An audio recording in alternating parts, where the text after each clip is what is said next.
สถานีวิทยุกระจายเสียงพระพุทธศาสนา FM 104.5 เมกะเฮิรตซ์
ขอความผาสุกสวัสดี มายังบรรดาท่านผู้ฟังทุกท่านขอน้อมคารวะแด่องค์สมเด็จพระผู้มีพระภาคอรหันตสัมมาสัมพุทธเจ้าพระองค์นั้นกับทั้งพระธรรมและพระสงฆ์ครูบาอาจารย์ที่เคารพนับถือทุกรูปทุกท่านทุกองค์ตลอดจนถึงเพื่อนสหธรรมิกและเจริญปรมายังบรรดาศรัทธาญาติโยมพุทธบริษัททุกท่านสำหรับเจ้าวันนี้ก็เป็นของเจ้าวันที่14กุมภาพันธ์พุทธศักราช2561ในช่วงเวลายามเจ้าของวันพุธทุกๆสัปดาห์เวลา 5 นาฬิกาถึง 6 นาฬิกาอาตมาภาพ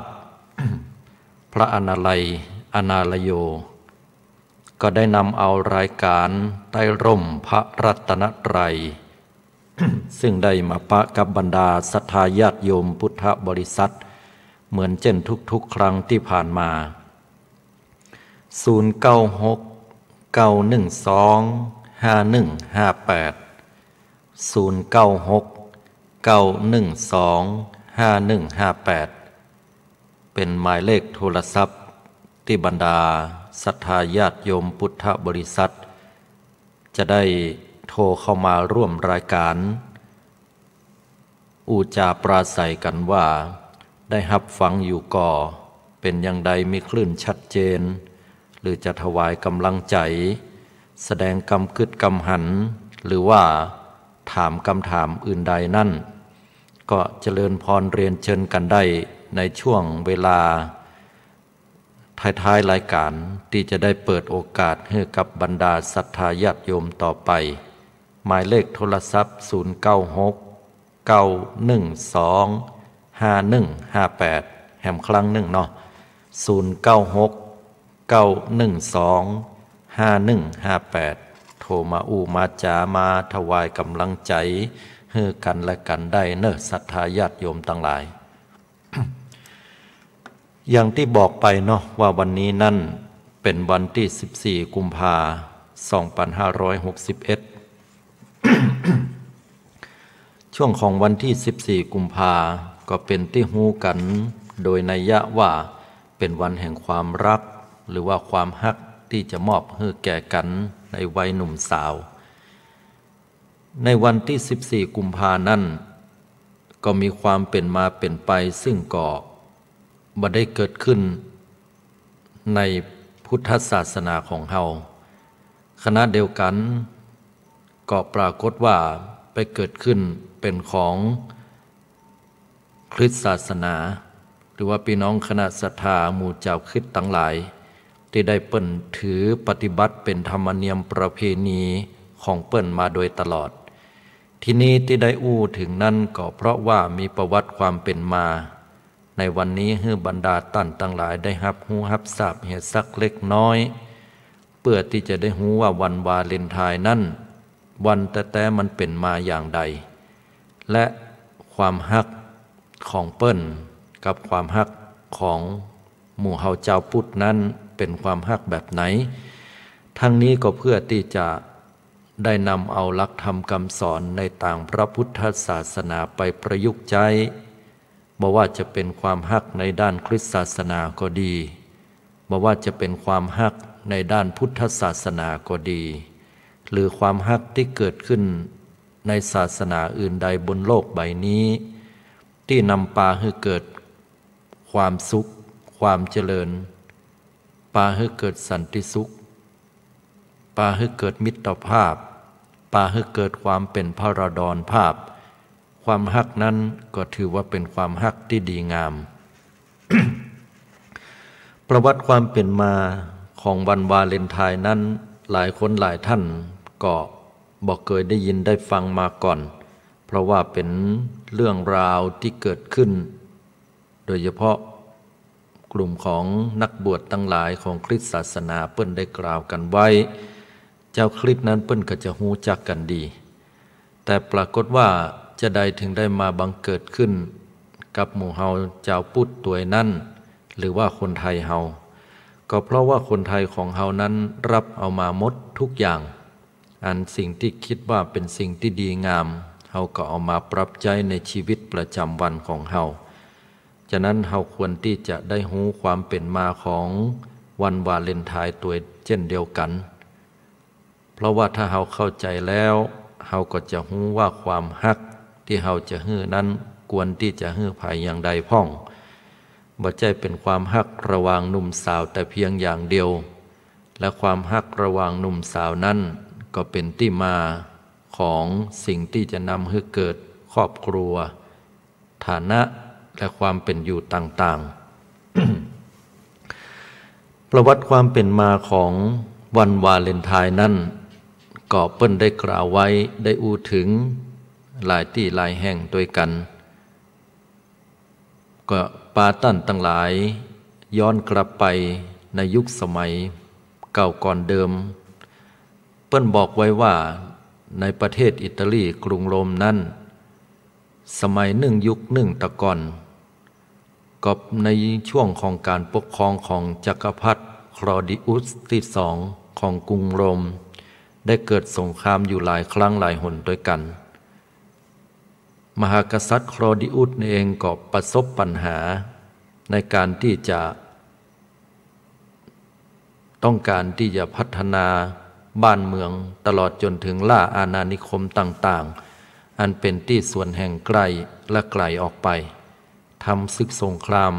ก็มีปัญหาในเรื่องของทหารที่ต้องล้มหายตายจากกันเป็นที่มา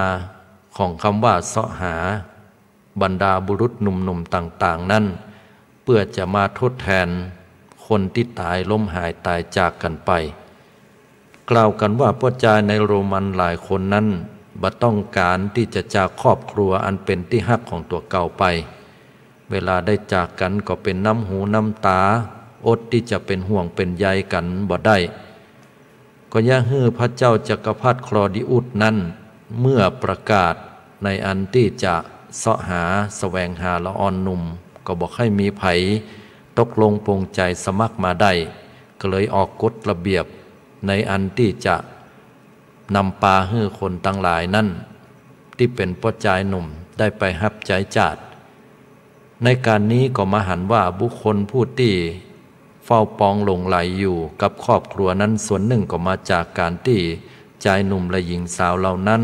ต้องการที่จะแต่งงานแต่งการกันพระองค์ท่านก็เลยได้ทำการยกเลิกการแต่งงานและการมั่นหมายตึงมดในกรุงโรมในยามนั้นก็ตามถึงแม้ว่าจะมีการห้ามออกกฎระเบียบกฎหมายอย่างเคร่งครัดอย่างใดก็ดีแต่ก็ยังมีคนที่ลักลอบเพื่อที่จะแต่งงานแต่งการเพราะความฮักระหว่างชายหนุ่มหญิงสาวในกลุ่มนั้นจำนวนนั้นก็มีนักบุญท่านหนึ่ง นักบุญท่านนี้นั้นเป็นนักบุญที่เรียกว่าเป็นบาทหลวงในคริสตศาสนาชื่อว่าวาเลนไทน์พระคุณเจ้าหรือนักบุญที่ชื่อวาเลนไทน์นี้เป็นพระที่อยู่ในกรุงโรมสมัยของจักรพรรดิคลอดิอุสที่สองได้จัดตั้งกลุ่มองค์กรน้อยๆขึ้นมาก็เพื่อที่จะเป็นการปรับความทุกข์ของชายหนุ่มหญิงสาวต่างๆประกอบกับสนับสนุนให้มีการแต่งงานกันอย่างลับๆว่าอย่างนั้นชายหนุ่มหญิงสาวใดที่จะฮักกันเกิดความฮักความใคร่ต้องการอยากจะเป็นคู่ผัวตัวเมียก็เลยปากันลักลอบแต่งงานโดยจะมีการเปล่งวาจาอู้กันแบบเบาๆบางเตื้อบางครั้งก็ต้องเงี่ยหูได้เข้าไปฟังและบอกว่าจะฮับไว้เป็นสามีหรือภรรยากันก่อถ้าฮับแล้วก็เป็นการสาบานต่อหน้าพระเจ้าเพื่อที่จะได้เป็นคู่ครองกันตลอดชีวิตผ่านไปทีนี้พิธีกรรมในการที่จะลักญะลักธรรมเหล่านั้นก็ปรากฏว่าเป็นอันที่จะต้องไปประสบพบปะกับปัญหาเกิดขึ้นเนื่องจากว่าข่าวเหล่านี้นั่นก็เข้าไปสู่หมู่ทหารทั้งหลายเมื่อได้รับรู้อย่างนั้นก็ยับเอานักบวชวาเลนไทน์นี้เพื่อที่จะไปส่งถึงพระเจ้าคลอดิอุสนั้นได้รับรู้รับทราบอย่างนี้พระองค์ท่านก็เกิดความกลิ้วก็มีพระบัญชาทำการสั่งประหารด้วยการตัดศีรษะตัดหัวของ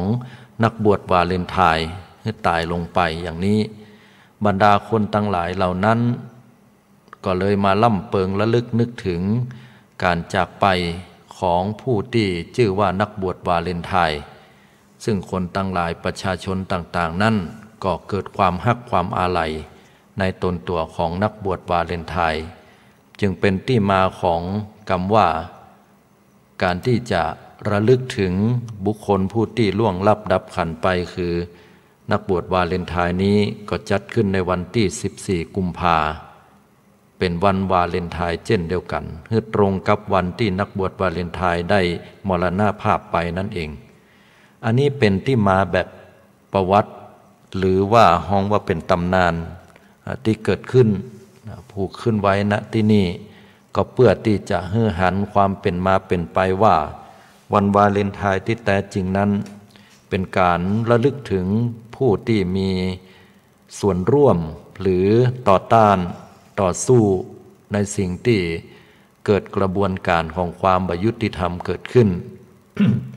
แล้วก็เป็นความต้องการของประชาชนต้องการของคนที่ฮักกันโดยที่นักบวชนั้นก็มีความรู้สึกนึกคิดที่อันจะสนับสนุนให้ชายหญิงได้แต่งงานกันเพื่อความผาสุกเพื่อความฮักซึ่งกันและกันก็เป็นธรรมเนียมประเพณีปฏิบัติกันมาจนกระทั่งปัจจุบันนี้อันนี้คือความฮักของชายหนุ่มและหญิงสาวในศาสนาคริสต์ของเปิ้ลที่เปิ้ลได้มอบความฮักให้แก่กันและกันอย่างเฮาก็จะหันว่าแต่ละปีในวันที่14กุมภาพันธ์วันวาเลนไทน์นั้นก็จะมีชายหนุ่มหญิงสาวกู้ที่เป็นคนฮักเป็นแฟนกันก็มักจะเอาดอกกุหลาบอันเป็นสัญลักษณ์แห่งความฮักไปให้กับคนที่ตัวเก่าฮักบางครั้งก็ให้ช็อกโกแลตอันเป็นความหวานฉ่ำหอมชื่นใจ พื่อที่จะเป็นเครื่องสัญญาณบ่งบอกว่าขอให้ชีวิตมีแต่ความฮักมอบความฮักซึ่งกันและกันต่อไปแต่ต่อมานั้นในยุคสังคมที่มันผ่านร้อนผ่านหนาวผ่านสิ่งต่างๆเรื่อยมาสังคมมีการเปลี่ยนแปลงไปผลปรากฏว่าจากการที่ต้องแต่งงานในวันวาเลนไทน์นั้นคนตั้งหลายตั้งปวงโดยเฉพาะอย่างยิ่งวัยรุ่นก็มักจะมีปัญหาเกิดขึ้นไม่ว่าจะเป็นความฮักอันชิงสุขก่อนห้ามอันนำมาซึ่งปัญหาเกิดอาการต้องแท้งแล้วก็ทิ้งไปซึ่งเป็นปัญหาที่สร้างความเดือดร้อนให้กับครอบครัวและอนาคตของละอ่อนผู้ที่ไร้เดียงสาหรือว่าผู้ที่ยังบ่มีกำกึดกำอ่านอย่างที่จะตัดสินใจได้ฉะนั้นแล้ววันที่14กุมภาเป็นวันที่ต้องระมัดระวังอยู่พอสมควรคือจะต้องมีสตินะบอกว่าจะเป็นคู่ฮักอันเป็นคู่ฮักระหว่างสองคนคือชายหญิงนั่นต้องระมัดระวังสิ่งต่างๆเหล่านี้พอสมควรอันจะนำมาซึ่งปัญหาต่างๆแม้แต่ด้านผู้ปกครองก็ต้องดูแลพอกอยให้ความรู้นะให้การเท่าทันในสิ่งต่างๆว่าคำว่าความฮักนั้นก็ต้องมองในหลายๆมิติมองในสิ่งที่บ่ใช่หมายความว่าจะต้องการในด้านเพศอย่างเดียวความฮักที่ดีนั้นบ่ได้หมายถึงว่าจะต้องปากันไปเสียเนื้อเสียตัวเพื่อเป็นการแสดงความฮักแห่งฝ่ายอย่างที่เต็มอกเต็มใจหรือว่าถ้าบ่ไปด้วยกันอย่างนั้นก็แสดงว่าบ่ฮักกันแต่บ่ใช่อย่างนั้นฉะนั้นแล้วเฮาก็จะหันว่าเปิ้นได้ปฏิบัติสืบต่อกันมาจนกระทั่งปัจจุบันนี้และที่สำคัญที่หันแหมอย่างหนึ่งก็คือเรื่องของการจดทะเบียนสมรสในกรุงเทพมหานครนั้นก็มักจะไปจดทะเบียนสมรสในส่วนของที่เขตอันเป็นชื่ออันเป็นมงคลโดยบอกว่าจะเป็นบางรักก็เพื่อที่จะเกิดความฮักซึ่งกันและกันอย่างนั้นเป็นต้นจะบอกไปในส่วนของบางพลัดเนี่ยนะก็จะทำให้เกิดการพลัดพรากเปิ้นว่าอย่างนั้นนะอันนี้ก็เป็นความเชื่อส่วนบุคคลอันนี้ยกตัวอย่างให้ฟังทีนี้ในความเป็นคริสตศาสนานั้นเฮาฮู้ละว่าเปิ้นฮักกันอย่างใดและประวัติความเป็นมาอย่างใดถ้าหากว่าคู่ครองนั้นมีความฮักซึ่งกันและกันและเข้าใจกันเป็นอย่างดีอันนั้นก็เป็นสิ่งที่ดีงามและถ้าเฮามองมาในมุมมองของพระพุทธศาสนาของเฮาความฮักในพุทธศาสนานั้นบ่ได้หมายถึงความฮักที่มีระหว่างชายหนุ่มและหญิงสาวต่ออันแต่ในวันวาเลนไทน์เฮาควรที่จะให้ความฮักแก่บุคคล5จำพวกดังต่อไปนี้ประการแรกนั้นเฮาควรจะฮักไผคำตอบก็คือว่าควรจะฮักมารดาบิดาซึ่งเป็นพ่อเป็นแม่ของเฮา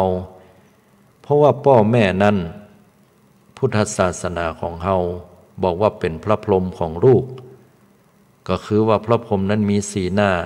เมตตากรุณามุทิตาอุเบกขาเมตตามีความฮักใคร่มีความปรารถนาดีต่อบุตรของตัวเก่าบอกว่าลูกของตัวเก่านั้นอยู่ในท้องอุ้มท้องมาเป็นเวลา10 เดือนด้วยกันจะเกิดมาดีหรือห้าอย่างใดพ่อแม่ก็ยังบอกหูเตื้อบางครอบบางครัวนั้นต้องเสาะหาที่ห้ำที่เฮียนไว้ก่อนแหมซ้ำซื้อเสื้อซื้อผ้าก็ดีบางเตื้อบางครอบครัวนั้นก็คิดว่าโอ้ลูกเต้าที่อยู่ในท้องนั้นก็ต้องอุ้มก็ต้องพอดูแลพอกอยบำรุงนมก็ดีบำรุงอาหารการกินให้ดีที่สุดจะเนี่ยอันไหนก็ต้องระมัดระวังเป็นพิเศษจะลุกก็โอยจะนั่งก็โอยความรู้สึกลำบากของพ่อของแม่นั้นเป็นบุคคลผู้ที่มอบความฮักอันบริสุทธิ์ผ่องใสให้กับลูกหรือบุตรของตัวเก่าเพราะนั้นแล้วเปิ้นถึงมีการวางแผนตั้งแต่อยู่ในท้องใหญ่หน้ากล้าบานขึ้นมาลูกก็ควรที่จะตอบแทนเปิ้นโดยการให้ความฮักโดยการดูแลพอกอยโดยการเชื่อฟังมารดาบิดาของตัวเก่า อันนี้เป็นบุคคลที่เราควรจะให้ความฮักความเคารพเรียกว่าเป็นผู้มีปรารถนาดีก็คือความเมตตาพรหมหน้าที่สองก็คือกรุณามีความตั้งใจมั่นอันจะช่วยเหลือลูกเต้าของตัวเก่าบ่ให้ตกทุกข์ได้ยากยามใดตกทุกข์ได้ยากพ่อแม่ก็จะเข้าไปช่วยเหลือเกื้อกูลอันนี้เป็นความฮักความปรารถนาดีมุทิตาพลอยดีอกดีใจเมื่อลูกตัวเก่านั้นเจริญจากละอ่อนเป็นวัยรุ่นจากวัยรุ่นก็มาเป็นวัยผู้ใหญ่ที่จะต้องมีครอบมีครัวแต่งการแต่งงานก็เป็นความปิติยินดีลูกเต้าเหล่าหลานได้หน้าที่การงานเจริญรุ่งเรืองก้าวหน้าไปพ่อแม่ก็เกิดความปิติยินดีเรียกว่ามุทิตาและอุเบกขาในยามที่ลูกเต้าจะต้องสูญเสียจะต้องได้ออกจากการจากงานก็ดีต้องเป็นหนี้เป็นสินหรือล้มลงมาในกิจการงานอันใดพ่อแม่ก็บ่ซ้ำบ่เติมกับวางเป็นอุเบกขาและพลอยที่จะให้คำปรึกษาหารือให้ความฮักความเมตตาอยู่ตลอดอันนี้เรียกว่ามารดาบิดาผู้ที่ให้ความฮักแก่เฮาก็ควรจะให้ความฮักตอบเปิ้นบุคคลที่สองที่เฮาควรที่จะให้ความฮักในวันวาเลนไทน์และตลอดไปนั้นก็คือภริยาหรือว่าคู่ครองของเฮาหรือจะห้องแหมอย่างว่าเมียถ้าเป็นพ่อชายก็สามีหรือว่าผัวเนาะบอกว่าไม่ยิงจะต้องให้ความฮักกับพ่อชายอันได้แก่สามีหรือว่าภริยาจะต้องให้ความฮักแก่คู่ครองตัวเก่านั้นได้แก่สามีไม่ยิงจะให้ความฮักแก่พ่อชายหรือพ่อชายจะให้ความฮักแก่ไม่ยิงก็ดีการใช้ชีวิตคู่นั้นอย่าลืมว่าอันยังก็ตามที่เกิดขึ้นบอกว่าดีว่าหายโดยเฉพาะเรื่องหายที่เข้ามาในชีวิตประจำวันเราจะต้องใจเย็นๆก่อนเอาน้ำเย็นลูบหน้าจะไปฟังเอะอะโวยวายอู้จาด่าทอกันโดยเฉพาะอย่างยิ่งนั้นต่อหน้าลูกหน้าเต้าเป็นเหตุเป็นปัจจัยให้เกิดปมด้อยมีชีวิตอันย่ำแย่จะเกิดอย่างขึ้นก็ตามจะต้องปรึกษาหารืออู้จากันถ้าฮ้อนแล้วก็ก้อยหนีกันไปเหก่อนหมายความว่าลบหน้าลบตากันไปสักบึดสักเมื่ออารมณ์ดีแล้วก็ก้อยปิกก้อยปอกคืนมาอู้จากันด้วยเหตุด้วยผลบางเตื้อบางครั้งนั้นอู้กันในยามที่มีอารมณ์ฮ้อนมันขึ้นมามึกละกำนี้ถึงบ่เอาเรื่องเหตุผลละมันจะเอาอารมณ์ตัวเก่าเป็นใหญ่แล้วก็รู้จักการง้อรู้จักการเข้าใจซึ่งกันและกันอุปนิสัยของแหมฝ่ายหนึ่งกล่าวกันว่าตึงสองคนตึงไม่ยิงพ่อชายสามีภริยาก็ต้องฮักกันปะกันครึ่งต่างตัดสินใจ50-50แหม50%ที่เหลือก็แบ่งฝ่ายให้กับคนฮักของเฮาอย่างนี้เป็นต้นถามว่าจะได้เฮาต้องใจเย็นจะได้เฮาต้องแปลงอกแปลงใจหาแฟนของเฮาคำตอบก็คือว่าคนนี้ล่ะที่เฮาจะต้องอยู่ต้องร่วมชีวิตกันไปเขาจะเป็นผู้ที่เข้าข้างอยู่กับเฮาตลอดชีวิตไม่ใช่แค่วัน2 วันเดือน2 เดือนหรือปี2 ปีเพราะฉะนั้นแล้วคู่ครองของเฮาสามีภรรยาก็ต้องฮักกันมีความเมตตากรุณาต่อกันสิ่งไหนให้สิ่งไหนบ่ดีเฮาก็ก้อยแก้ก้อยไขด้วยกันไปเพราะฉะนั้นวันวาเลนไทน์นี้ภรรยาคู่ครองหรือสามีคู่ครองเฮา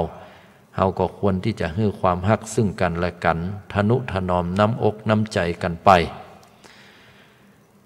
ความฮักบุคคลประเภทที่3นั้นก็คือครอบครัวและญาติพี่น้องคำว่าครอบครัวและญาติพี่น้องในที่นี้นั่นก็คือผู้ที่การตวยกันมาก็ดีหรือว่าผู้ที่สนิทชิดเชื้อคุ้นเคยกันในที่นี้จะอธิบายให้ฟังว่าครอบครัวและญาติพี่น้องเนี่ยเป็นผู้ที่จะช่วยเหลือเกื้อกูลแก่เฮาได้ในยามที่เฮาตกทุกข์ได้ยากบ่ม่วนอกบ่ม่วนใจก็ดีเกิดปัญหาชีวิตสาธกยกตัวอย่างว่าเฮามีปัญหาชีวิตเรื่องเงินเรื่องทองก็ดี มีปัญหาในเรื่องของแฟนของเฮาเสียไปก็ดี หรือว่ามีปัญหาอื่นใดเกี่ยวกับครอบครัวบ่ฮู้จะบากหน้าไปปรึกษาหารือไผเกิดความเศร้าส้อยเสียอกเสียใจก็ญาติพี่น้องเฮานี่แหละญาติโยมทั้งหลายที่จะยื่นมือเข้ามาช่วยเหลืออย่างน้อยที่สุดก็ให้กำลังอกกำลังใจกำปรึกษาหารือที่ดีที่สุดต่อเฮาญาติในทางพระพุทธศาสนานั้นมีอยู่สองเบื้องเฟื่องฝ่ายสองอย่างด้วยกันอย่างแรกนั่นก็คือญาติโดยสายโลหิตญาติโดยสายโลหิตนั้นกล่าวกันว่าคือบุคคลผู้ที่การโดยกันมาเป็นพี่เป็นน้องกันอันนี้โดยสายโลหิตโดยแต่บุคคลเหล่านี้จะใดเหี่ยวก็ตามก็เป็นพี่เป็นน้องกันออกมาก็จะต้องฮักใคร่ยินแปลงกันมีปัญหาอันใดเกิดขึ้นก็จะได้ช่วยเหลือเกื้อกูลและเป็นกำลังอกกำลังใจให้กันเงินทองก็ดีอันยังก็ดีวิตขาดก็ล้นหากันแต่หลายๆคนก็บอกว่าญาติพี่น้องที่เกิดมาด้วยกันแล้วนั้นเปิ่งปะเปิ่งปาอาศัยกันบ่ค่อยได้อันนี้ก็มีเหมือนกันบางครอบครัวเนาะเป็นธรรมดาเหมือนกันนะบางเตื้อบางครั้งก็จะสังเกตได้ศรัทธาญาติโยมว่าครอบครัวไหนก็ตามเป็นครอบครัวใหญ่ที่เปิ้นอยู่รวมกันโดยพ่อแม่ลูกมีกันหลายคนแล้วก็แต่ลูกแต่ละคนนั่นก็มีครอบครัวอยู่ด้วยกันเฮาก็มักจะหันว่าเปิ้นมักจะมีการพิษหัวกันบ่เข้าใจซึ่งกันและกันอยู่พอสมควรอันนี้ก็บ่ใช่เป็นเรื่องแปลกอะหยังเพราะว่าความคุ้นเคยกันนักล้ำไปเนี่ยก็จะนำมาให้คำว่าความเกรงอกเกรงใจต่อกันนั้นมันบ่มีมันหายไปแล้วก็เป็นที่มาของคำว่าปัญหาการทะเลาะเบาะแว้งกันมีปากมีเสียงบ่ม่วนงันสันเล่าแต่ลองสังเกตไปว่าครอบครัวไหนก็ตามที่แยกกันไปอยู่ลูกเต้าเราหลานแยกกันไปเหลือเหี่ยคนหนึ่งดูแลพ่อดูแลแม่เมินไหนเดือนจีปีหนึ่งก็ดีมาปะกันเหี่ยเตื้อหนึ่งครอบครัวนั้นอย่ามาฮักกันแต่ว่าอยู่ที่ไกลก็โทรหากันไลน์หากันกู้วันอันนี้ก็เพราะว่าบ่ได้ใช้ชีวิตร่วมกันอยู่ใกล้กันความเกรงอกเกรงใจกันก็ดีหรือว่ากระทบกระทั่งกันด้วยกายวาจาก็บ่มีซึ่งกันและกันหรืออาจจะมีน้อยแต่ก็บ่ได้หมายความว่าคนที่เปิ้นอยู่ด้วยกันตลอดครอบครัวใหญ่นั้นจะพิษเถียงกันโดยทุกๆครอบครัวก็บ่ใช่บางครอบครัวเปิ้นก็มีความเข้าอกเข้าใจซึ่งกันและกันดีบางครอบครัวก็อยู่คนละหลังแต่คุ้มเดียวกันเป็นคุ้มใหญ่ก็มีอันนี้ก็ถือว่าเป็นความโชคดีของครอบครัวนั้นๆไปถึงยังได้ก็ตามพี่น้องศรัทธาญาติโยมทั้งหลายคนเฮาเกิดมาโดยสายโลหิตพ่อเดียวกันแม่เดียวกันหรือพ่อเดียวกันคนละแม่หรือแม่เดียวกันคนละพ่อเฮาก็ถือว่าเป็นเนื้อเป็นเชื้อเป็นไขอยู่ด้วยกันพี่น้องกันเวลามีปัญหาอันยังก็ขอให้เฮาตั้นตั้งหลายนั้นก้อยอู้ก้อยจ๋าอย่าตัดสินกันด้วยอารมณ์แล้วก็ให้อภัยซึ่งกันและกันเปิ้นว่าพี่น้องเฮานั่นจะพิษเถียงกันอย่างใดมันก็เหมือนพลาที่ฝันน้ำมันบ่ขาดกันไปเพราะว่าด้วยสายโลหิตก็คือเจือสายของตัวเก่าเหมือนกรรมบักเก่าเปิ้นบอกไว้ว่าพี่น้องกันฮักกันเอาไว้อย่าได้ตัดก้อมสินเปียงกันพี่ว่าแล้วน้องแก้วอย่าเถียงตัดก้อมสินเปียงได้หยังพ่องเจ้าเกิดแล้วตายบ่เมินแก่เท่าหนีความตายไปบ่พ้นอย่ากระทำกรรมให้มันล้ำล้นกรรมมันจั่งทรายแต่นเฮาพี่น้องขกุลเฮาเขาจักป่าเอาเฮาม้างใจเปล่าจ้อยพี่น้องกันอยู่นั้นแต่น้อยบ่มีมนทินขุนจำพี่น้องผิดกันเหมือนมีดฟันน้ำฟันอั้นก็หากหายหอยอย่าว่าน้องนักผิดถูกก้อยถอยตัวพี่กวนกอยอภัยโตดฮือยามเจ้าเจ็บเป็นไผ่เกณฑ์มาฮือบ่เหมือนวงเดียวพี่น้องคนอื่นคนไก่ไหลมาซ่องมีตาพออันดูได้บ่เหมือนพี่น้องมากปวงหลวงหลาย ยามบอดสบายช่วยกันพอเฝ้าพ่องก็เป็นเงินพ่องก็เป็นข้าวช่วยกันยุกยาพอใจจะหาในเหมือนจะหาในได้จะหาอื่นใดไหนจาปี้น้องขกุลวงศายามเกียรติโกธาเหมือนฆ่ากันได้หายโคตรเกียรติแล้วจุงแซงจ่าไขญาติวงใหญ่ก็มีเต้าอีก็มีเต้าอีกรรมบะเก่าเพิ่นได้ซ้อนไว้อย่างน่าฟังในที่สุดละหายโคตรหายเกียรติก็ปิกมาดีกันเหียเตอะเฮาก็มีกันมอกเอี้ยอายุคนเฮามันจะถึง100ไม่ต้องไปยึดมั่นถือมั่นมันนักยึดมั่นถือมั่นก็เหมือนมือของเฮากำไว้เนี่ยมันเจ็บมันปวดมันบ่ม่วนมันคับข้องอกข้องใจในยามที่เฮาแบมือออกความสบายก็เกิดขึ้นกับเฮาและที่สำคัญที่สุดก็บ่เจ็บบ่ปวดเมื่อแบออกมาแล้วก็บ่มีหันอะหยังอยู่ในฝ่ามือของเฮามีแต่ความว่างเปล่าต่ออันนี้เรียกว่าญาติโดยสายโลหิตแต่ญาติแห่งกลุ่มจำพวกหนึ่งนั่นอย่างที่สองก็คือญาติโดยความคุ้นเคยพระพุทธศาสนาของเฮาตรัสว่าวิสาสาปรมาพระพุทธองค์ตรัสว่าวิสาสาปรมายาติความคุ้นเคยเป็นญาติอย่างยิ่งก็หมายความว่าเฮาบ่ได้เป็นญาติพี่น้องโดยสายโลหิตต่อคนข้างบ้านก็ดีหรือว่าเพื่อนฝูงหรือว่าภัยที่อื่นที่ใดก็ดีแต่ว่าเฮามักจะไปขึ้นไปลงบ้านเปิ้นไปอู้ไปจ้าเกิดความสนิทสนมคุ้นเคยกันเป็นอย่างดีมีอะหยังก็แบ่งก็ปันเฮือแก่กันบอกว่าอาหารการกินเงินทองขาดเหลือวิทย์อันใดช่วยอู้ช่วยจาปรึกษาหารือต่อกันความลับอันไหนที่มีนักอกนักใจบอกภัยบ่ได้เฮาก็อู้ให้คนที่เฮาได้ไว้เนื้อเชื่อใจเปิ้นจะเก็บความลับของเฮาไว้ได้บ่บอกภัยอู้ให้กับคนเหล่านี้ยิบยืมเงินกันไปแล้วคืนต่อกันบ่ว่าจะยันใดแหกก็ตามล่นหากันอู้จาต่อกันปรึกษาหารืออันนี้แหละความคุ้นเคยอย่างนี้พระพุทธองค์ว่าวิสาสาปรมายาติเป็นความคุ้นเคยที่ยิ่งกว่าความเป็นญาติโลหิตเหมือนกันเพราะนั้นศรัทธาเฮาเจ้าข้าทั้งหลายครอบครัวและญาติพี่น้องหรือผู้ที่เฮารู้จักมักคุ้นนั้นเป็นญาติอันอย่างยิ่งนี้เฮาก็ควรจะให้ความฮักเฮาก็ควรที่จะให้ความเมตตาช่วยเหลือเกื้อกูลเพราะว่าท่านเหล่านี้ก็จะเป็นผู้ที่จะคอยช่วยเหลือเกื้อกูลของเฮาเช่นเดียวกัน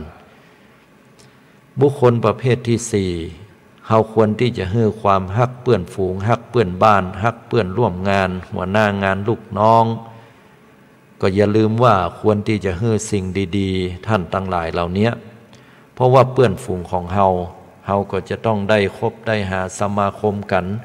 มีการมีงานอันใดวิดขาดเขาก็จะได้แนะนำเปื้อนฝูงเนี้ย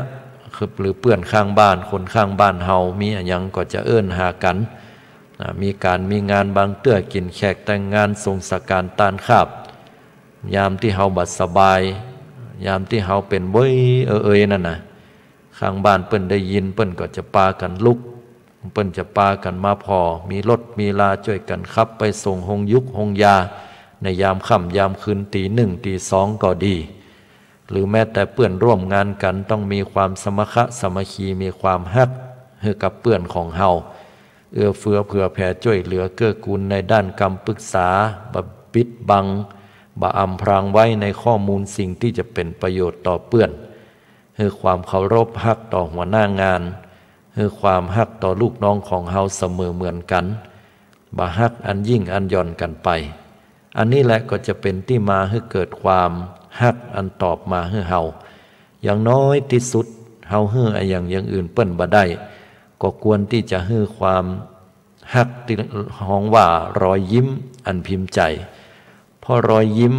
เวลาเฮายิ้มไปแล้วนั้นแสดงถึงความเป็นมิตรที่ดีต่อกันฉะนั้นแล้วบุคคลประเภทที่สี่คือบุคคลที่ชื่อว่าเปื้อนฝูงเปื้อนบ้านหัวหน้างานหรือว่าลูกน้องก็ดีเฮาก็ควรจะให้ความฮักแก่คนเหล่านี้เพราะว่าเฮาจะต้องได้ใช้ชีวิตประจำวันปะกันอันนี้เป็นสิ่งที่เฮาจะต้องมอบให้ บุคคลประเภทสุดท้ายนั่นก็ได้แก่การมอบความฮักนั้นให้กับตัวเก่าของเฮาญาติโยมพุทธบริษัททั้งหลายคนเฮานั้นให้ความฮักสิ่งอื่นใดให้ความฮักแก่ผู้อื่นให้ความฮักแก่มารดาบิดาให้ความฮักแก่เพื่อนฝูงญาติพี่น้องให้ความฮักแก่เหล่าสรรพสัตว์ทั้งหลายนั้นเป็นสิ่งที่ดีอย่างแน่นอนแต่อย่าลืมว่าพระพุทธองค์เฮานั้นในต่างพระพุทธศาสนาพุทธองค์ก็ได้ให้แง่คิดในเรื่องของความฮักต่อตนตัวของเฮานั้นได้กล่าวไว้อย่างสำคัญยิ่งข้อหนึ่งเหมือนกันตรัสไว้ว่านัตถิอัตตะสมังเปปังรักอื่นเสมอด้วยตนเองไม่มีคำว่าฮักอื่นเสมอด้วยตัวเก่าบ่มีนั้นความหมายของเปิ้นก็คือว่าคนเฮานั้นบอกว่าจะฮักไผก็ตาม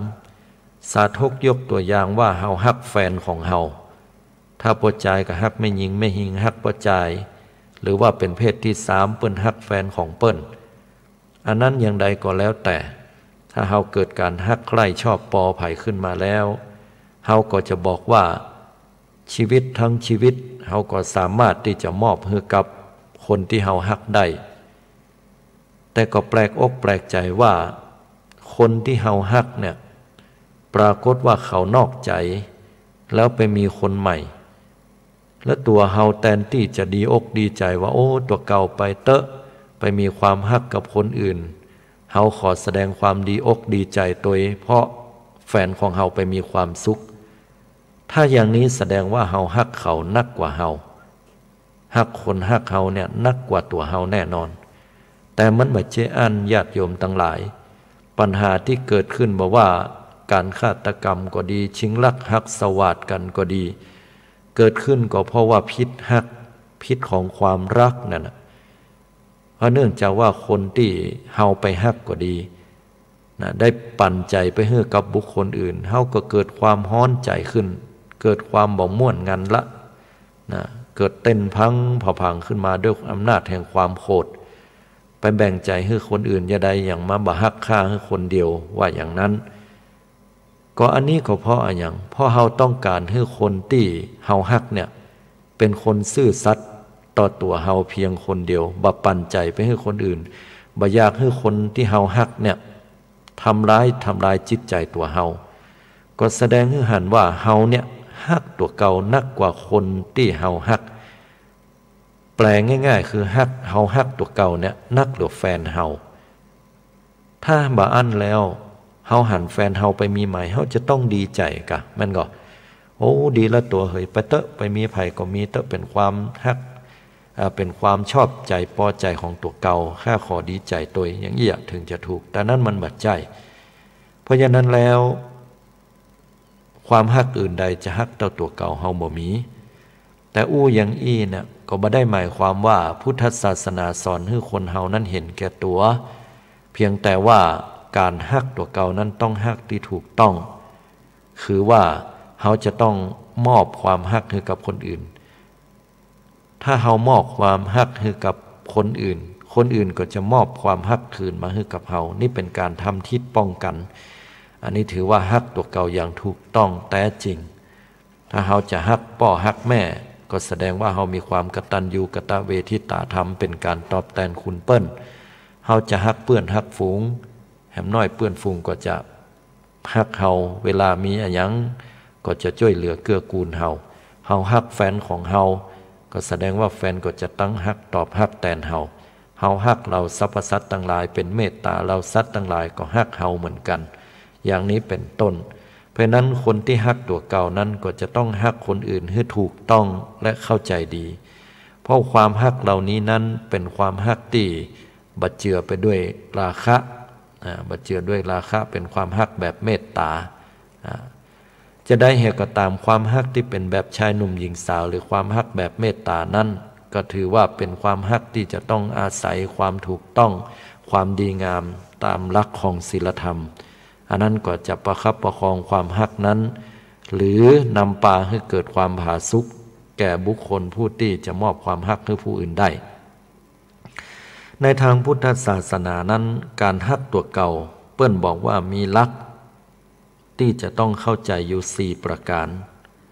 เพื่อเราจะเพียรพยายามให้ตัวเก่าพัฒนาขึ้นไปนั่นได้แก่หลักของประธานคือความเพียร4อย่างความเพียรในที่นี้คือพัฒนาตัวเก่าขึ้นไปตามลำดับให้จิตใจของเฮานั้นผ่องใสยิ่งขึ้น1สังวรประทานเพียรระวังบ่ให้บาปเกิดขึ้นในสันดานเฮาพยายามที่จะระมัดระวังสิ่งที่เป็นอกุศลเกิดขึ้นกับจิตกับใจเฮาเกิดความโลภโกรธหลงขึ้นเฮาก็พยายามละพยายามที่จะบ่ให้มันเกิดขึ้นสิ่งที่เกิดขึ้นแล้วอยู่ในสันดานเฮาอาจจะเป็นคนปากนักไปอย่าให้คนอื่นเกิดความบ่เปิงอกบ่เปิงใจเฮาก็ปรับเปลี่ยนตัวเก่าเหียให้เป็นคนที่อู้ม่วนจาหวานให้เป็นคนที่นำมาให้คนอื่นนั้นได้เกิดความประทับใจตัวเก่าก็เป็นเสน่ห์อย่างหนึ่งเหมือนกันอย่างนี้เป็นต้น2ปหานประทานเพียรละบาปอกุศลที่เกิดขึ้นแล้วอย่างก็ตามที่มันเกิดขึ้นกับจิตกับใจยกตัวอย่างความโกรธความเกลียดก็ดีความบ่ม่วนงันสันเล่าอกุศลเหล่านี้มันเกิดขึ้นอยู่ที่ในไผก็บ่ใครอยู่ใกล้เป็นคนขี้โกรธขี้เครียดขี้เกลียดขึ้นมาอยู่ตังใดไผก็บ่ชอบเพราะนั้นถ้าเรามีความเมตตากรุณาต่อผู้อื่นก็ย่อมจะเป็นเสน่ห์ที่เกิดขึ้นกับตนตัวของเราคนก็ฮักก็ชอบก็หุมบ่ต้องไปใจกระท่องกระถาอันใดต่อให้ใจกระถามหานิยมอันใดต่อให้พกพระขุนแผนแต่ว่าเรายังเป็นคนปากนักปากสวกเรายังเป็นคนที่บ่มีความเมตตาต่อผู้อื่นต่อให้ห้อยพระเต็มคอก็ตามศรัทธาญาติโยมต่อให้มีกระท่องกระถามัดอกมัดใจเพียงใดก็ตามไผก็ตึงบ่ใครใกล้ถ้าเป็นคนบ่มีน้ำจิตน้ำใจเหียอูจาบ่ม่วนงันสันเล่าบ่ฮู้จักเสียสละเหียเป็นคนที่เห็นแก่ตัวอันนี้ล่ะไผก็บ่ใครใกล้ฉะนั้นแล้วอย่างที่เป็นบาปอกุศลเกิดขึ้นให้ละบ่อยๆพุทธศาสนาเปิ้นตรัสไว้พระพุทธองค์บอกว่าถ้าอากุศลความโลภโกรธหลงเนี่ยมันเกิดขึ้นกับตัวเธอแล้วพึงรีบดับอกุศลนั้นโดยเร็วเสมือนดังบุรุษผู้ถูกไฟไหม้ที่ศีรษะจะต้องรีบดับโดยเร็วฉันนั้นเปิ้นว่าอย่างนี้นะข้อต่อมาก็คือภาวนาประทานเพียรให้กุศลเกิดขึ้นในสันดานก็พยายามจะยะให้กุศลอันไหนสิ่งที่ดีงามเนี่ยเกิดขึ้นกับจิตกับใจของเฮาเนาะพยายามให้มันเกิดขึ้นอย่างก็ตามฝึกฝนเอานะสิ่งใดที่มันเป็นสิ่งดีสิ่งงามยกตัวอย่างง่ายๆว่าถ้าเฮาเป็นคนที่ยะอย่างแล้วบ่มีสติอย่างเงี้ยอันนี้ก็เป็นอกุศลพอปล่อยจิตปล่อยใจไปตั้งอยู่ในความประมาทแต่ถ้าเฮามีเพียงแค่สติเกิดขึ้นด้านน่ะกุศลจิตมันก็เกิดขึ้นทันทีก็เป็นกุศลละถ้าเฮามีสติเกิดขึ้นเนี่ยนะฉะนั้นก็ฝึกฝนด้านสติของเฮาให้ดีจะยะอันหยังก่อนที่จะยะจะอู้ก่อนที่จะคิดอันหยังเฮาก็ต้องมีสติและสุดท้ายอนุรักษณาประทานเพียรรักษากุศลที่เกิดขึ้นแล้วบ่ให้เสื่อมอันอย่างที่มันเป็นสิ่งดีงามเป็นบุญเป็นกุศลเฮาก็ยะก็ทำสิ่งเหล่านั้นต่อไปเกยฮื้อตานรักษาศีลภาวนาก็ทำก็พัฒนาต่อๆกันขึ้นไปอันนี้ก็เรียกว่าเป็นการพัฒนาตัวเก่าให้เกิดความฮักแก่ตนตัวของเฮาอย่างถูกต้องและดีงามวันนี้อาตมาภาพมาอุมาจาบรรดาศรัทธาญาติโยมเฮาตั้นทั้งหลายแล้วก็เป็นอันเสร็จสับเรียบร้อยไปในเรื่องของความฮักก็เป็นสิ่งที่เฮาจะต้องให้ความฮักในวันวาเลนไทน์ตามหลักพุทธศาสนาฮักแบบเมตตาฮักแบบกรุณาฮักแบบมุทิตาฮักแบบอุเบกขานะนั่นก็คือบุคคลที่ควรจะฮักคือมารดาบิดา2ก็คือภริยาสามีคู่ครองของเฮา3ครอบครัวญาติพี่น้อง4เพื่อนฝูงเพื่อนบ้านเพื่อนร่วมงานผู้ที่เป็นลูกน้องก็ดีหรือ5ตนตัวของเฮานี่คือคนที่เฮาจะต้องให้ความฮักฉะนั้นแล้วศรัทธาญาติโยมในเนื่องในวันวาเลนไทน์ก็น้อมเจริญเจริญปอนเรียนเชิญบรรดาศรัทธาเฮาตั้นทั้งหลายมาให้ความฮักแก่ บุคคล5ประเภท5จำพวกดังนี้ญาติโยมทั้งหลายมาถึงในช่วงท้ายๆ0969125158ก็เจริญพรศรัทธาญาติโยมได้โทรเข้ามาอู้จาตักตายกันได้กับรายการใต้ร่มพระรัตนตรัยอาตมาภาพท่านอนาลโยได้นำเอารายการนี้ออกทุกๆวันพุธเวลา 5 นาฬิกาถึง 6 นาฬิกาในยามเช้าเพื่อปลุกให้ตั้นทั้งหลายนั้นได้ตื่นจากความลับไหลมาฟังน้ำฟังธรรมนำเอาสิ่งที่ดีๆงามๆให้เข้าสู่จิตใจของเฮานำเอาไปปรับใจในชีวิตประจำวันของเฮาวันนี้ก็นำเอาเรื่องของวันวาเลนไทน์วันแห่งความฮักซึ่งเฮาก็จะหันว่ามีบรรดาลูกหลานวัยรุ่นหนุ่มสาวนั้นได้ฮักได้มอบความฮักให้แก่กันเฮาอาจจะบ่มีดอกกุหลาบบ่มีช็อกโกแลตอันหวานฉ่ำหอมชื่นใจไปมอบให้กับคนฮักเฮาแต่เฮามีเมตตากรุณามุทิตาอุเบกขาความฮักที่ดีงามเพื่อแผ่ให้แก่คนและสัตว์ทั้งหลายดังที่กล่าวมาแล้วนั้นตัวยฉะนั้นก็เจริญพรโทรเข้ามาอู้จากันได้ในช่วงท้าย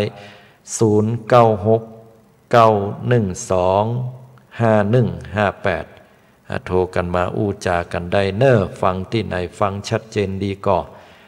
พี่น้องศรัทธาเฮาเจ้าข้าก็โทรมาอู้มาจากันได้ศรัทธาญาติโยมทั้งหลายในช่วงเวลาท้ายๆนี้นั่นก็ฝากให้ท่านทั้งหลายนั้นได้พิจารณาได้นำเอาหลักธรรมคำสอนในไปปรับใจในชีวิตประจำวันของเฮาให้เกิดความผาสุกให้เกิดความสุขสวัสดีสังคมโลกนี้จะเป็นสังคมที่น่าอยู่จะเป็นสังคมที่ก็เกิดความเมตตากรุณาปราณีต่อกันก็โดยอาศัยความฮัก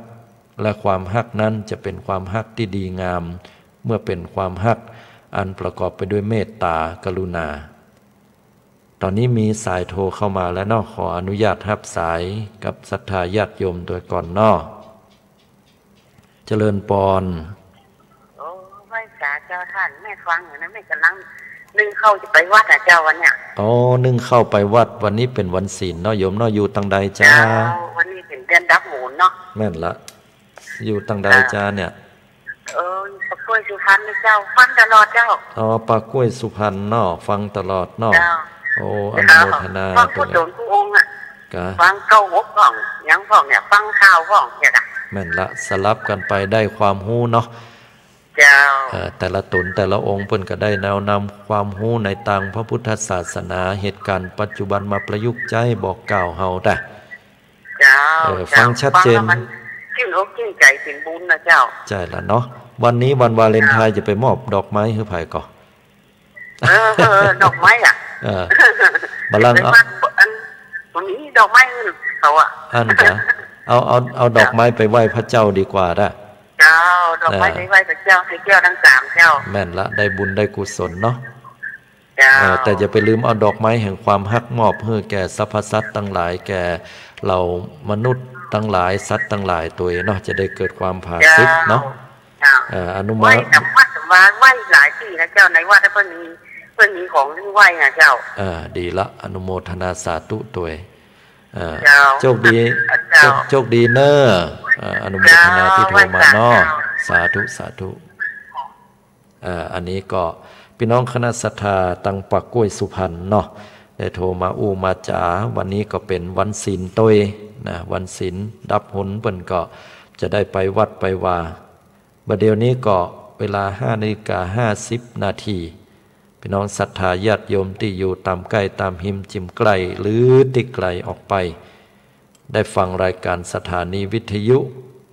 ไตรร่มพระรัตนตรัยที่กำลังจัดรายการอยู่นี้จะโทรมาอู้มาจาโทรเข้ามาอู้จาว่าวันนี้จะได้มอบความฮักให้กับไผอย่างใดไปวัดไปวาก่อหรือว่ามีกำกึดกำหันอันใดจะโทรเข้ามาถามสิ่งไหนที่อาตมาภาพจะได้ตอบเป็นเรื่องเกี่ยวกับธรรมะปัญหาชีวิตปัจจุบันนั้นจะเอาธรรมะมาตอบให้ศรัทธาญาติโยมก็น้อมเรียนเจริญพรกันได้ หรือว่าจะโทรมาเพื่อถวายกำลังอกกำลังใจก็สามารถโทรกันเข้ามาได้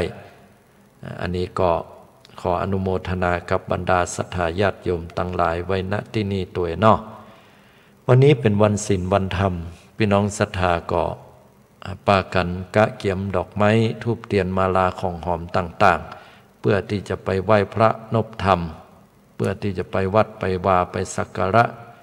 แด่พระรัตนตรัยทรงเข้าจังหันตุเจ้าพระเนนก็เป็นนาบุญยิ่งก็ถือว่าเฮาได้ฮักตัวเก่าเพราะเฮาได้นำเอาบุญกุศลมาชำระล้างจิตใจของเฮานำเอาหลักธรรมคำสอนที่พระสงฆ์องค์เจ้าเปิ้นจะได้กล่าวสมโภชนียกถาก็ดีเทศน์ให้เฮาก็ดีได้ฟังนั้นจะได้เอามาชำระจิตใจของเฮาให้ผ่องใสบริสุทธิ์สะอาดฉะนั้นก็ถือว่าเฮาเป็นบุคคลผู้ที่ฮักตัวเก่าฮักตัวเก่าถึงได้นำเอาซึ่งบุญเนี่ยเข้ามาสู่จิตสู่ใจของตัวเฮาด้วยอนุโมทนากับศรัทธาญาติโยมเฮาเจ้าข้าทุกท่านทุกคนณที่นี้ตัวเนอ096-912-5158บางคนบางท่านก็ว่าโอ้ฟังบัตรตันหรือว่าจดบัตรตันเนาะหมายเลขโทรศัพท์นี้ก็จดไว้ศรัทธาญาติโยมบ่ได้ปะกันรู้สึกว่าประมาณกับ2 อาทิตย์นะ2 อาทิตย์ด้วยกันก็ติดธุระไปต่างจังหวัดด้วยก็เลยบ่ได้ปะกับศรัทธาญาติโยมมาในสัปดาห์นี้ก็มาจัดรายการเป็นปกติก็รู้สึกว่าศรัทธาเปิ้นก็คิดว่าจะได้จัดรายการอยู่ก่ออันนี้ก็เป็นปกติเนอะทุกๆเจ้าวันพุธเวลา 5 นาฬิกาถึง 6 นาฬิกาอรศรัทธาญาติโยมเฮาตั้นตั้งหลายกุศลผลบุญที่เกิดขึ้นนี้ก็เป็นหน้าบุญแก่ศรัทธาเฮาเจ้าข้าไผที่ได้ได้จาได้โทรเข้ามาจะถามปัญหาอย่างต่างๆอย่างใดก็เจริญพรได้มาแหมเบอร์ 1ละขออนุญาตรับสายเนอะเจริญพรนมัสการเจ้าโทรมาจากที่ไหนคุณโยมย้ายอยู่สันขี้เล็กอันเลี้ยงกะหลงเลี้ยงกว่าเป้าเจ้าสันขี้เล็กเลี้ยงกะหลงเนาะเจ้าตั้งปุ้นนี่บัดเดียวนี้ถ้าจะฮ้อนเหมือนกันนะก็ฮะก็ว่าเย็นไหมหนาวแหละเจ้าหนาววันร้อนเมื่อเจ้าหนาวตั้งเพนี่เมื่อเจ้าเย็นเนอะตั้งละปุนเชียงใหม่นี่นะข้ามดอยนางแก้วไปลัดลงตั้งแม่ขจานในตึงเย็นพ่องนั่นน่ะวันนี้เป็นวันศีลวันธรรมเนาะจะได้ไปวัดไปวาก็จ้าวันนี้จ้ะเพศมันไปเนาะตักบาตรนอกบ้านนะเจ้าตักบาตรนอกบ้านเนาะแล้ววันนี้เป็นว่าเป็นวันอย่างวาเลนไทน์วันความฮักอีกเฮาวันเลขายมันละอันนักกะยายโทรหาอาจารย์วันแห่งความรักโทรมาวันความฮักอีบอกกำลังจะบอกฮักคนตั้งหลายเนาะยายสอบอาจารย์ถ้าออกมันพูดยายทุกครั้งทุกวันอนุโมทนาสาธุตัวเนอเจ้านมัสการเจ้าโชคดีอยู่ดีมีสุขในวันวาเลนไทน์ละวันต่อไปเนาะเจ้าเจริญพรขอบคุณเจ้านักที่โทรมาเนอญาติโยมพุทธบริษัททั้งหลายขอให้บุญกินบุญทานกุศลที่เฮาได้ทำนุบำรุงพระศาสนาก็ดีความฮักที่เฮาเผื่อแผ่ให้กับบรรดาเหล่าสรรพสัตว์ทั้งหลายก็ดีอันนี้ก็จะนำพาให้สังคมโลกมีแต่ความสุขสวัสดิ์พิพัฒนมงคลได้ความฮักของพระพุทธเจ้าเนี่ยพระพุทธองค์ทรงตรัสไว้ว่าเฮาฮักราหุลอย่างใดเฮาก็ฮักพิมพาอย่างอั้นเฮาฮักพิมพาอย่างใดเฮาก็ฮักอานนท์พุทธอุปถากของเฮาอย่างอั้นเฮาฮักอานนท์อย่างใดเฮาก็ฮักเทวทัตอย่างอั้นซึ่งเทวทัตเป็นผู้หมายปองร้ายแก่พระพุทธเจ้าพุทธองค์ก็ทรงมีความฮักแก่เหล่าสัตว์ทั้งหลายบอกว่ามนุษย์และสัตว์ทั้งหลายก็เท่าเทียมเสมอกันอันนี้เป็นความฮักที่บริสุทธิ์ผ่องใสเพราะฉะนั้นความฮักเกิดขึ้นที่ใดแล้วอันเป็นไปโดยความฮักที่ถูกต้องดีงามก็จะนำพาซึ่งเกิดความผาสุกเกิดความดีงามในสังคมนั้นๆแก่สังคมโลกของเฮาได้มาถึงช่วงท้ายๆและเนอศรัทธาญาติโยมทั้งหลายอาตมาภาพก็ได้นำเอารายการใต้ร่มพระรัตนตรัยมาถึงช่วงเวลานี้ พอนาฬิกาแล้วก็เป็นเวลาอยู่5:55 นาทีเหลือแหม5 นาทีตัวกันก็คงจะต้องนำเอารายการนี้ปิกปอกคืนไปก่อนเนาะสัปดาห์หน้าในวันพุธเวลา5 นาฬิกาถึง6 นาฬิกาจะได้มามาจากกันแหมกำหนึ่งปรากฏว่ามีเบอร์โทรเข้ามาแหมสายหนึ่งในก็โทรมาละฮับสายเปิ้นแหกำหนึ่งเนาะเจริญปอนโยมนมัสการเจ้าโยมโทรมาจากที่ไหนฮัลโหลอันนี้ตุวิรยุทธแม่นก็ฮัลโหลโทรมาจากที่ไหน1 2เสียงแม่นก็เจ้าฮัลโหล1 2เจ้าได้ยินก่อนได้ยินฮะท่านจัดรายการวิทยุอยู่เนาะครับเลย1 2รุดไปเห็นละ1 2 3 4ครับก็รุดไปเห็นแล้วเนาะแล้วปรากฏว่าโทรมาก็แหมรายชื่อ1อันนี้ก็บ่เป็นอย่างเนาะต้องเอารายชื่อรายนามหรือว่าที่ผิดพลาดไปก็บ่เป็นอย่างเนาะโทรเข้ามากันได้เนาะเอาละนำรายการมาจนถึงสุดท้ายแล้วเนาะก็คงต้องปิกปอกไปก่อนเนาะสัปดาห์หน้าเราก็มาปะกันใหม่กับรายการใต้ร่มพระรัตนตรัยวันนี้ขอความผาสุกวิหารธรรมบังเกิดขึ้นกับบรรดาศรัทธาญาติโยมทุกท่านทุกคนด้วย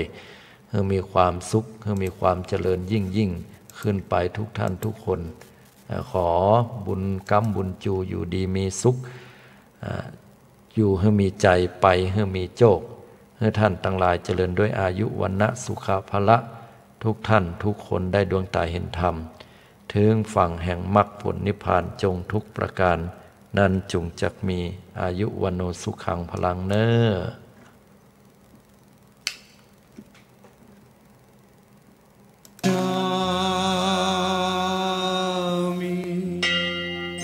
ธัมมัง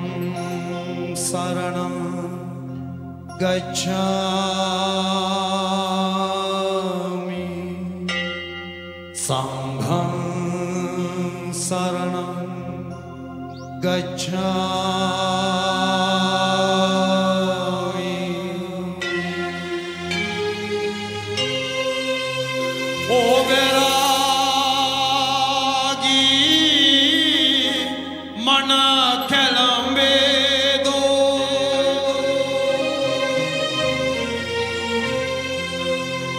เคลสเนเวโด